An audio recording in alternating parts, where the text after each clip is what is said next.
Okay, so we're going to do some sound tests or performance tests for the 292 Deluxe with the Uno HD.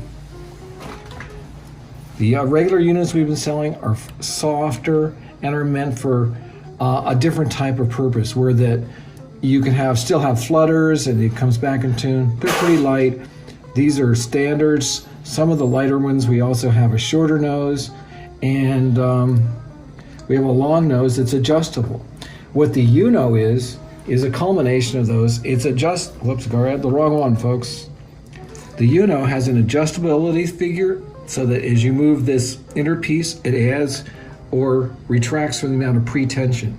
Right now it's set up to be very firm, and it's going to hold this guitar in tune better than anything else we've had. So here we have a guitar tuned, as you can easily see.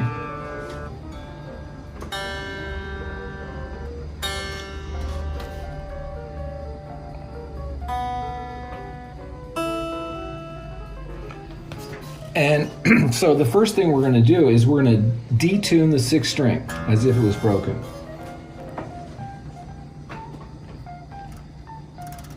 String is loose. Here it's not actually part of the thing. That's our A, that's our D, that's our G, that's our B, and that's our E.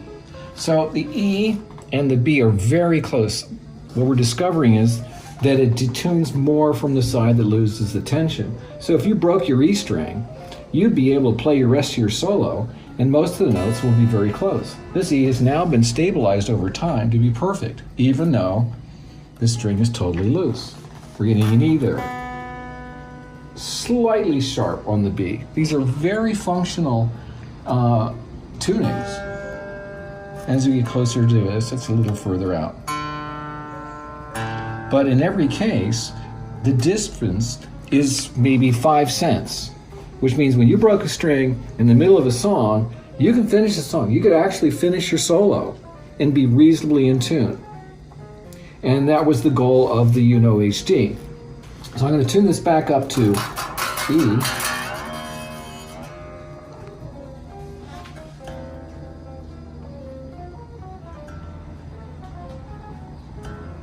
Now all the strings are back.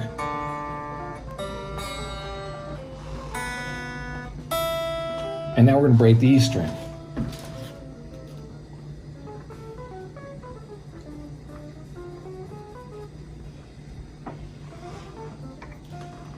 So this string is floppy. It's not making any difference. The arm doesn't move when I move it. It's floppy. So here, the B is a little sharp. G is a little bit sharper. D comes back to closer. A is very close, as is E. So if you broke the high E string, your guitar on the low end might be a cent or two sharp, maybe 3 cents max. This gets to maybe 5, but it's still quite usable. The B is probably 3 cents. So even when you break your high E string, the guitar is still quite playable, very close to being in tune. So we're going to take it out and try the G string.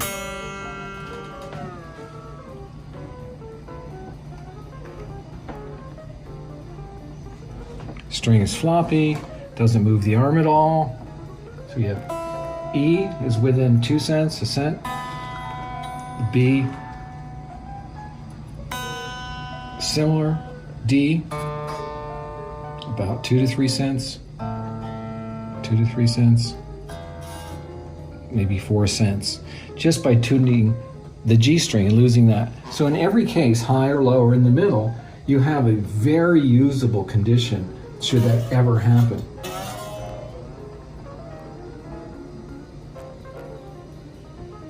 You also have to realize, and it's important to take in consideration, even if you took an acoustic guitar with a nice firm neck, short, and you dropped your string down, even from D to E on drop tuning, you're going to see the neck change a little bit and change 2 or 3 cents. So what we feel we have is an extremely reliable and accurate way to hold your guitar in pitch should you break a string. It's easy to install, and it's a retrofittable option for all of our models. You can see it here. I can tilt it out. You can see where it's set up. It's very short for that type of block. It compresses pretty easily and comes back. Fits in there. You don't lose any drop. You don't lose any up. And so you now have a functional hardtail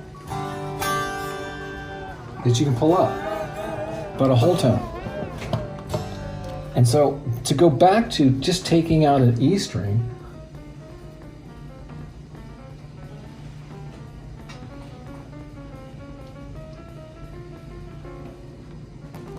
or it's essentially floppy, the G chord is still functional.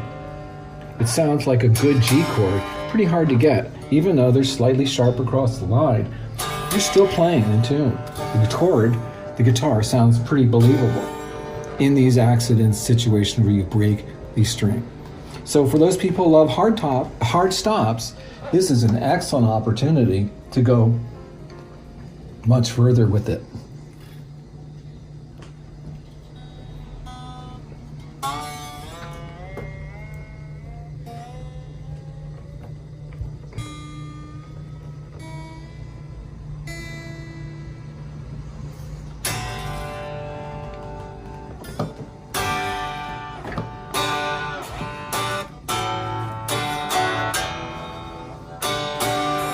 It makes for a different type of tone. You have a more solid tone because it's all connected to the body, and it gives you a little bit more girth on a strat. The other thing that we can show you is with the HD is pretty cool. I can take a C note up to D, and that F is there. And I can release the string. It's still F. That's pretty remarkable for something that pulls up and returns in tone every time.